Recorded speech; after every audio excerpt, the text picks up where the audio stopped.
attack. Managers on a Major League Baseball team don't make decisions. You're going to lose credibility. And like I said, credibility in this situation is worse than losing your job. What's going on, everybody? This is another edition of the Passball Show, brought to you by JohnPiela.com by two ways.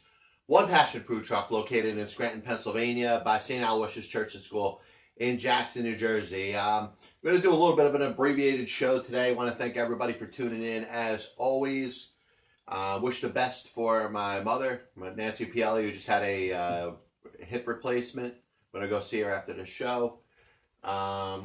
Just thinking of some things that are going on. And like I said, we'll knock out a little filibuster. Always want you to know that the show belongs to you. So anything that's on your mind in the world of baseball, sports, and unified America, you can either comment on the Periscope or Facebook Live feeds, which I'm going to pop up in a little bit, or you can give the show a call. The number is 732-364-3598. I did want to give a plug to a book that I'm about to read. Ian Kahinowitz wrote a book called, Baseball Gods, talking about the Dutch Leonard affair with Ty Cobb and Tris Speaker and Smokey Joe Wood.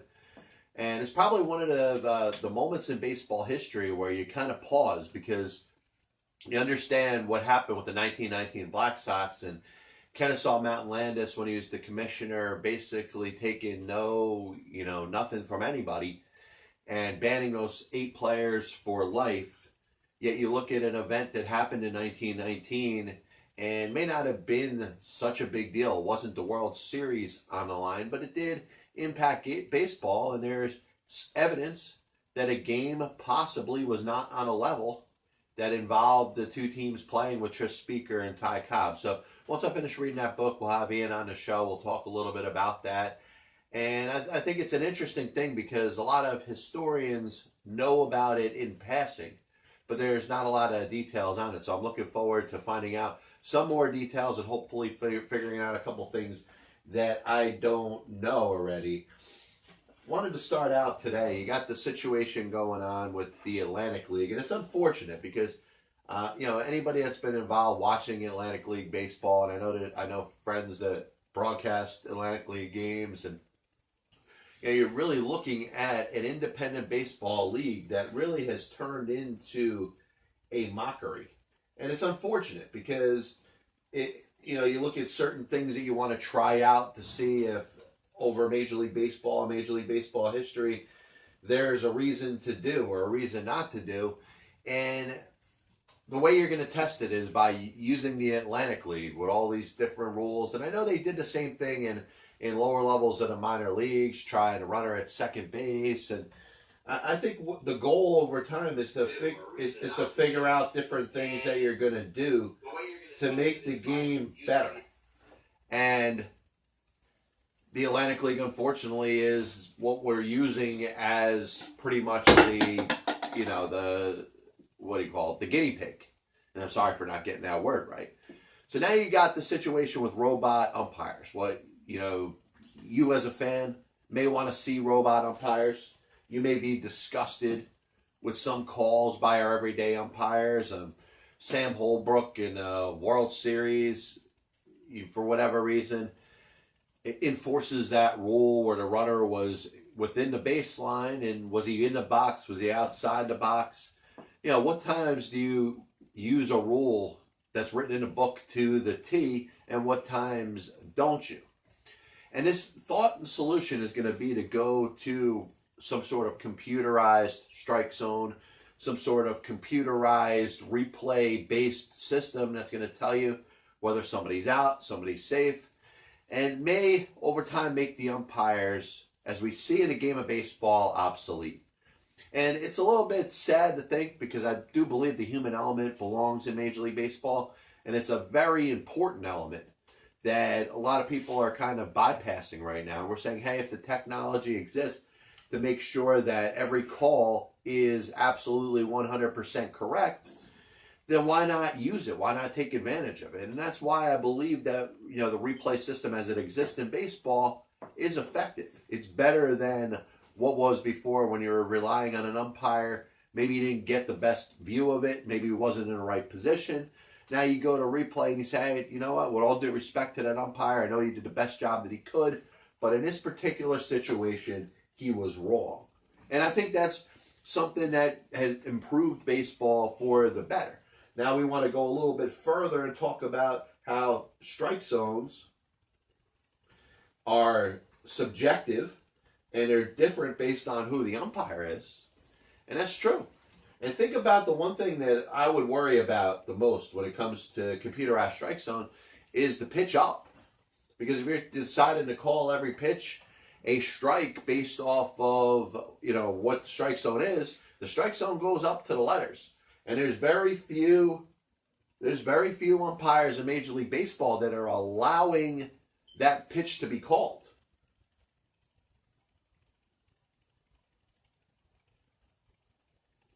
And, it's something that is kind of a little concerning to me because, you look at the Aaron Judges of the world who, are so big and because of that have a larger strike zone than somebody that may not be so big. Jose Altuve, for example, their strike zone may be a little bit smaller based off of their size. You say if it's down to your knees to your letters, the letters of your jersey, well, if they span a little bit further, if that person is taller, if that person is wider, then that person may essentially have a bigger strike zone. And that's, I think, some things that have to be, of concern. Once again, I feel bad for the Atlantic League and basically everything that it stood for a handful of years kind of going by the wayside because it's become a guinea pig to all these different potential rule changes in baseball. I'm encouraged to see what happens with the robotic strike zone, but I'm not confident. I'm not confident that this is going to be the way of baseball going down the road. Now, you want to ask me, am I for it? Am I against it?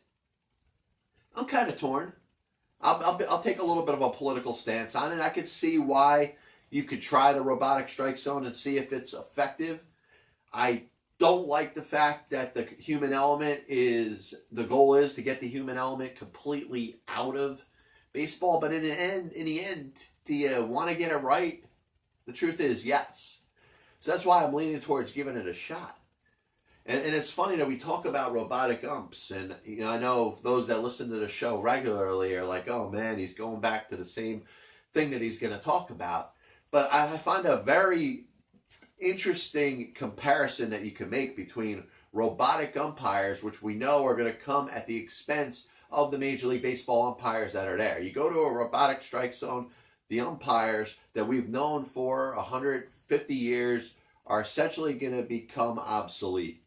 Yet, we look at analytics and algorithms and printouts and spray charts and all these different things that are used to enhance the game for us, to make sure that teams, are looking at different type of stats and patterns and stuff like that to play their team and come up with a game plan to win.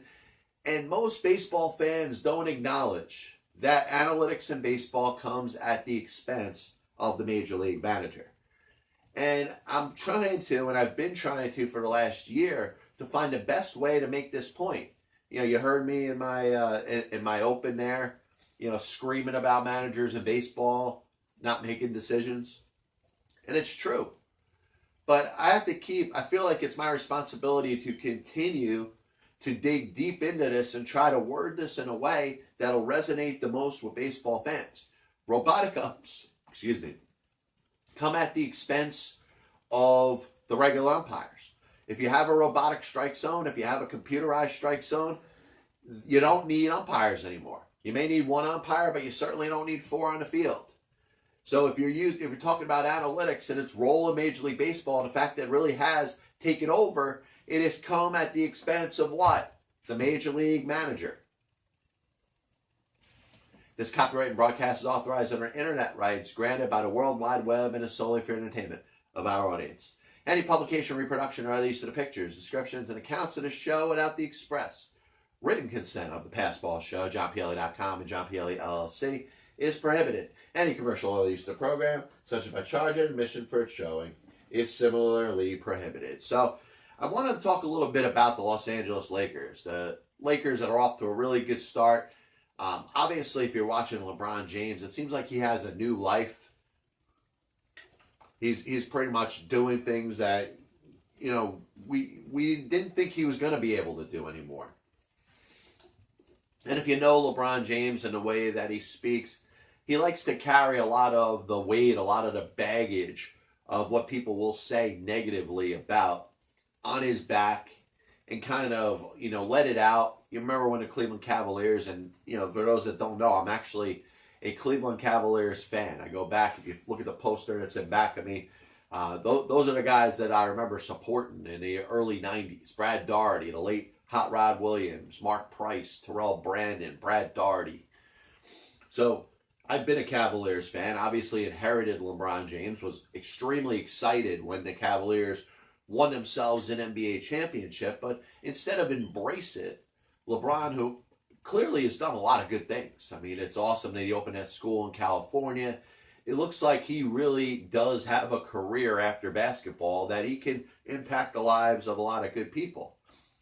So he goes on a profanity-laced tirade after the Cavs won the NBA championship, and it kind of took away some of what was special about bringing a championship to that city of Cleveland. Something that, really had come full circle for LeBron. That's where he was born and raised, in Akron.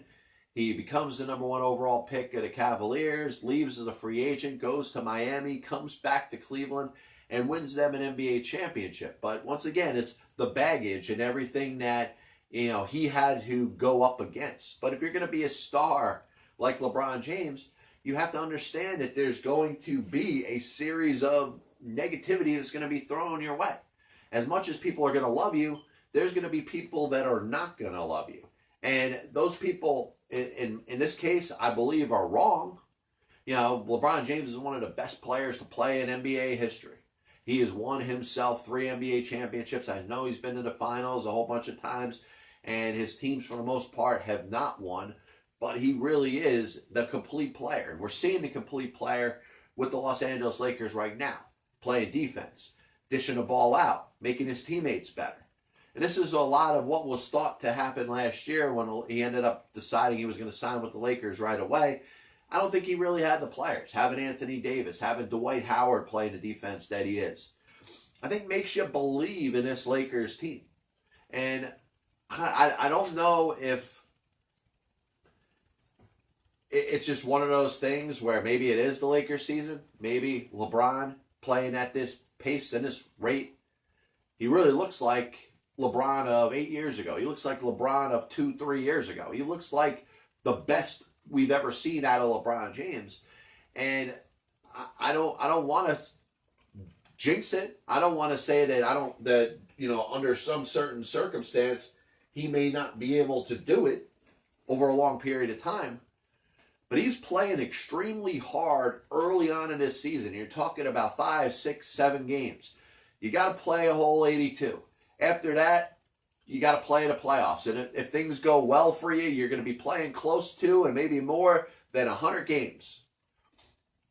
Does LeBron James at his age, at 35, have the stamina to be able to make it through the entire season? And we understand that we're thinking LeBron James, we're thinking his legacy, we're thinking what he was brought to the Los Angeles Lakers to do, and that's to go deep into the playoffs and potentially win an NBA championship. So we're talking about closer to 100 games that we're going to be expecting LeBron James to go out there and play at this level. And listen, I think Superman can do it. I think LeBron, if there's a player in the NBA that could do it over a course of this amount of time, LeBron James can do it. LeBron James has taken advantage of the opportunity that he had to rest, really, for the first time in a long time.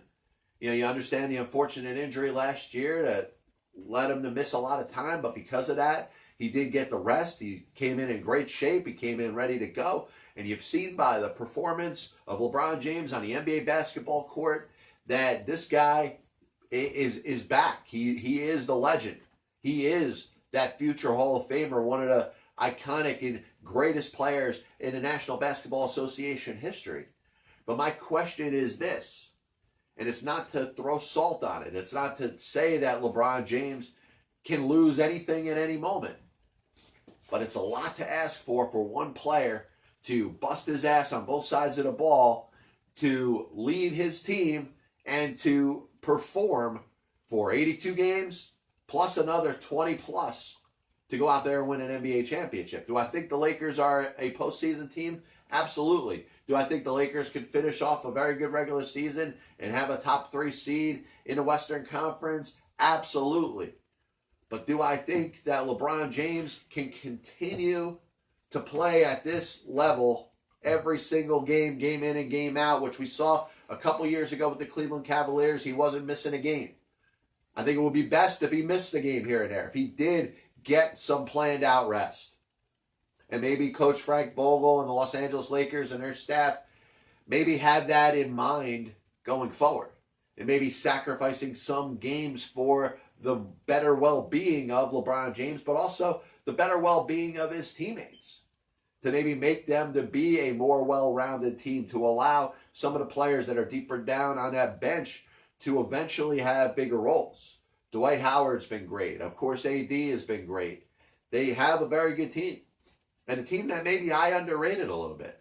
I thought was a top 4 team in the Western Conference. I thought was a team that can make it to the Western Conference semifinals, maybe to the Western Conference finals, but a team that I didn't really feel was good enough to get to the NBA finals. I stand by that statement. Maybe the Lakers could prove me wrong, but it's going to be very hard to see LeBron James play at this level, at this intensity, on both sides of the ball, doing everything he does as a teammate, as a leader, as the star, and being able to play game in and game out without any rest and still be that player come postseason. This is the famous Budweiser beer. We know no brand produced by any other brewer that costs so much to brew and age. Our exclusive Beechwood aging produces the taste, the smoothness, and drinkability you'll find in no beer at any cost. So there's a story coming out there, and it's, kind of hypocritical, because sometimes, you wonder what is the goal of having a story published. Sometimes it's about the information getting out there, and sometimes we care a little more about the information getting out there, whether or not the story is right or wrong. And there's other times that we have basically had it thrown in our face that a story is not true. You went to the source and the source completely denied the story, yet we still want to go out there and push the story as if it is the absolute truth. Hence, the Los Angeles Chargers, in their second season in LA after moving from San Diego, there's a rumor that maybe they're considering moving to London. So you ask the owner, and the owner wants to know, what the hell, where did this story come from? He categorically denies it in a profane-laced tirade. Basically tells anybody that came up with the story that they're out of their mind, they don't know what they're talking about, calls them names. Couldn't, by any stretch of the imagination, categorically deny this story anymore. Yet, we go to social media, we go to the news, and what's getting reported? That the Los Angeles Chargers are moving to London. That's what they're looking to do. Now, you could agree why it may make sense for the Los Angeles Chargers to get out of LA. Their home games are away games. They played the Green Bay Packers last week. There was a ton of Packers fans there. They played the Steelers earlier in the season there, and there was more Steelers fans there. They haven't gotten an organic type of fan base that they've grown down there. A lot of the San Diego fans, some of them travel, but most of them don't. So they're kind of in a tough spot there because they're not drawing the crowds that you would expect for a National Football League game. Now, while I agree that could lead to relocation down the road, this story that somebody came up with that says, hey, they're going to move to London. Maybe the National Football League is interested in maybe moving a team to London down the road. You see a bunch of London games during the season. I would think that Roger Goodell would consider maybe moving a team to London. Maybe he was part of this leak here. But when it comes to the owner, the person that is going to make the decision whether the Los Angeles Chargers are going to stay in Los Angeles or move to anywhere else or in any way, shape, or form move to London, he's basically squashing it. He's saying that this is not going to happen. Now, what do you say? Oh, I don't believe him. Well, what are you asking him the question for if you're not going to believe his answer? And he couldn't be any more emphatic about the fact that his team was not moving to London. So, what do you say about that? That's the question I have. How do you respond to that when you get an answer that's one way, but you still want to push your narrative? You still want to push your story. You're CBS Sports, and you can't wait to put the headline out there that says that the Los Angeles Chargers are moving to London. But the story right under it is exactly what the owner said, that there's no way, chance in hell that he's ever going to move to London. And I'm not going to use the language that Dean Spanos used. But if you want to know exactly what he said, look it up on the internet. It's a bunch of F-bombs. It's a profane laced tirade, basically telling the person that came up with the story to shut up. There's nothing there. There's nothing to it. But we like stories, don't we? We like stories whether they're true or not. It obviously applies to the news media as we see it. It's all about what we want to hear as opposed to what we need to hear. Opinions can be facts now because we can keep twisting stories to get what we want out of them. Los Angeles Chargers are not moving to London. Read whatever story you want that's going to say that.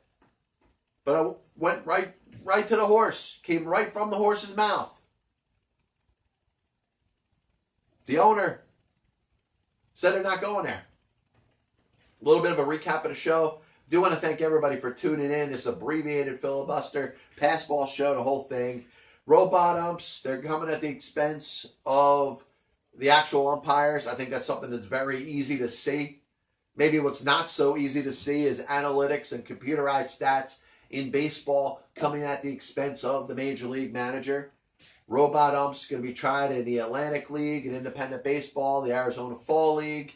A couple leagues that there's a lot of respect and tradition to, but they're kind of being used as guinea pigs. Are we finally moving into robot umps, robotic strike zone, the whole thing? The Los Angeles Lakers, listen, I think they're a good basketball team led by the best player in the sport by a mile, LeBron James. No issue with that whatsoever. Lakers are fine.